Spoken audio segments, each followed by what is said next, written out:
안녕하십니까, 몽쌤입니다. 오늘은 좀 다른 주제를 가지고 여러분들과 대화를 나눠보려고 해요. 몽쌤은 궁금한 것은 못 참아. 이런 주제로 유튜브에 가끔 섞어서 올려보려고 합니다. 제가 당이 좀 있어요. 57년생이다 보니까 여러 가지 건강에 신경 쓰이는 것이 있어요. 그 주제가 뭐 여러분들과 크게 다르지 않다고 생각이 돼서 당에 대해서 한번 이야기해 보려고 합니다. 저도 젊었을 때는 뭐 당에 대해서 신경 썼겠습니까? 그리고 단 것을 좋아하지도 않았어요. 예전에 돌아가신 아버님 보니까 나이가 좀 드시니까 사탕을 여기저기에 감춰두고 드시더라고요. 나중에 뭐 요양병원에 가서 이제 돌아가셨는데 소위 착한 치매라 그러죠. 그래서 뭐 자손들도 어렵지 않고 아버지도 뭐 크게 힘들어하지 않고 잘 돌아가셨습니다. 근데 돌아가실 때까지 우리가 요양병원 갈 때마다 맛있는 사탕을 갖다가 사다 드린 기억이 있네요. 그런데 제가 식사를 할 때 탄수화물, 칼국수나 뭐 수제비 같은 거를 먹으면 당이 확 올라가더라고요. 200 이상으로 확 올라가요.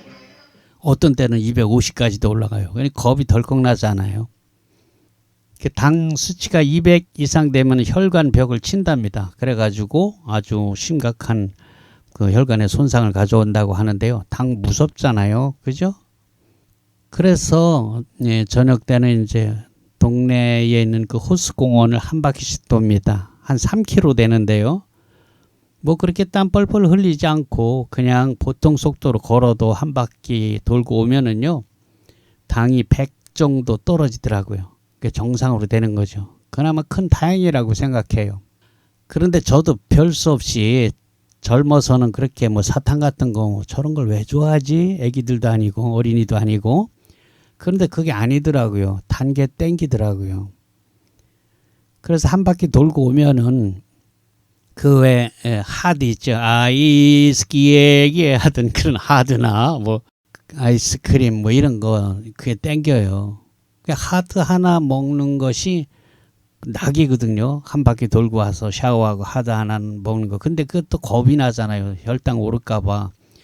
기껏 한 바퀴 돌아서 혈당 수치를 정상으로 돌려놨는데 그간 그 하드 하나 먹고 또 쑥 올라가면 어떻게 해요. 그런데 그게 그렇게 많이 안 오르더라고요. 그래서 이거 좀 다른 것 같아. 그래서 사탕과 떡으로 비교를 해봤습니다. 사탕 먹는 것하고 떡 먹는 거하고 어떤 게 더 혈당을 올릴까? 요거를 알아보려고 했어요. 그래서 뭐 제가 뭐 이쪽 방향에 무슨 공부를 한 사람도 아니고 그래서 제가 잘 아는 챗GPT라고 있죠. 인공지능 AI입니다. 챗GPT한테 물어보면서 여러분들과 이제 앞으로 계속 대화를 하려고 합니다. 거기 물어봤어요. 먼저 한국인의 당뇨병 연령 변화에 대해서 뭐 물어봤습니다. 과거에는 주로 40대 이후에 당뇨병이 발생한다 이렇게 생각했는데요. 근데 최근 들어서는 그 연령이 점점 낮아지고 있대요. 30대 심지어는 20대에도 당뇨병 환자가 증가하고 있답니다. 이것은 우리 사회의 생활 습관 변화가 깊은 관련이 있는데요. 젊은 층에서도 당뇨병 발병률이 증가하는 주요 원인으로는 비만, 운동 부족, 그리고 서구화된 식습관, 패스트푸드 뭐 이런 거겠죠. 뭐 햄버거나 뭐 이런 것들. 그래서 젊은 나이에 당뇨병을 진단받는 사례가 크게 늘고 있다고 합니다. 자, 다음에는 연령대별 당뇨병 유병률을 한번 살펴볼게요. 한국에서는 40대 이후부터 당뇨병 유병률이 급격히 증가하는데요. 특히 우리처럼 50대, 60대에서 당뇨병 환자가 급증한다고 해요. 고령화 사회로 접어들면서 60대 이상의 고령자들 사이에서는 당뇨병 환자가 뭐 매우 흔하죠. 그리고 지속적으로 늘고 있습니다. 이런 통계는 당뇨병이 우리 같은 고령층뿐만이 아니라 모든 연령대에서 주의가 필요한 심각한 질병이라는 점을 우리가 다 알아둬야 되겠고요. 자, 그럼 모두에 말씀드린 것처럼 오늘은 우리가 일상생활에서 자주 접하게 되는 두 가지 음식, 즉 사탕과 떡이 혈당에 미치는 영향에 대해서 비교해보고 이야기해 볼게요. 우리는 종종 달콤한 간식이 혈당을 급히 올린다고 생각합니다. 그런데요, 흥미롭게도 아무래도 떡이 사탕만큼 달지는 않잖아요. 그런데 떡이 사탕보다 혈당을 더 빠르게 올릴 수 있다고 합니다. 자, 그럼 그 이유가 뭘까? 먼저 떡과 사탕의 탄수화물 구성을 비교해 보면요. 떡은 주로 쌀로 만들어지죠. 그 쌀은 복합 탄수화물로 구성되어 있다고 합니다. 그 복합 탄수화물은 소화 과정에서 단순당으로 분해되면서 이 과정에서 혈당이 급격히 상승한대요. 반면에 사탕은 주로 단순당, 즉 설탕으로 이루어져 있어서 빠르게 소화되고 흡수되지만 떡에 비해서 혈당은 천천히 올라간다고 합니다. 소화 속도를 살펴볼게요. 떡은 쌀가루를 찌거나 고서 만든 음식으로 소화가 빠르게 이루어진다고 해요. 근데 이는 떡이 혈당을 빠르게 올리는 원인이랍니다. 사탕은 단순당으로 이루어져 있지만 소화 과정에서 떡보다는 혈당이 천천히 올라간다고 해요. 그리고 글리세믹 지수라는 어려운 말도 있는데요.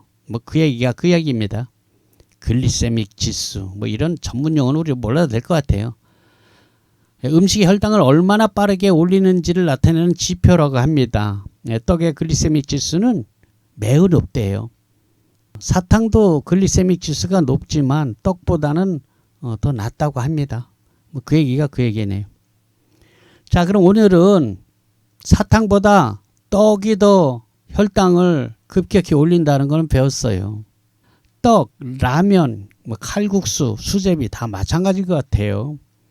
우리가 얼핏 생각하면은 설탕, 즉 사탕을 먹는 것 또는 아이스케이크 그래 우리 그 아이스케이크 먹는 거 그런 게 더 훨씬 더 나쁠 것 같은데 탄수화물이 더 나쁘더라고요.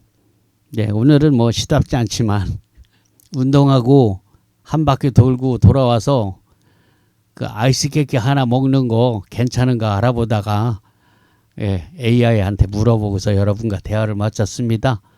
앞으로는 좀 더 재밌는 것들 많이 다뤄보도록 할게요. 몽샘은 궁금한 거 못 참아였습니다. 안녕하십니까? 제가 몽샘입니다. 반죽이 종류가 정말 많죠? 걱정 마시고요. 멜로디 스타 반죽기를 선택하십시오. 후회하시는 분을 못 봤고요. 앰프, 마이크, 스탠드 등 주변 기기를 세트로 장만할 수도 있습니다. 저희 가게는 중앙역 앞 3분 거리입니다. 시연 가능하고요. 멜로디 스타 반죽이와 함께 피아노, 올겐, 통기타를 배웁시다. 몽샘과 함께라면 누구든지 배울 수 있습니다. 여러분도 저처럼 이렇게 피아노 치면서 노래하고 싶습니까? 네, 학원을 다니지 않아도 20만 원이면 그 꿈을 이룰 수 있습니다. 물론 반죽기까지 장만하면 더 좋겠지만요. 제가 사용하는 반죽기는 멜로디 스타입니다.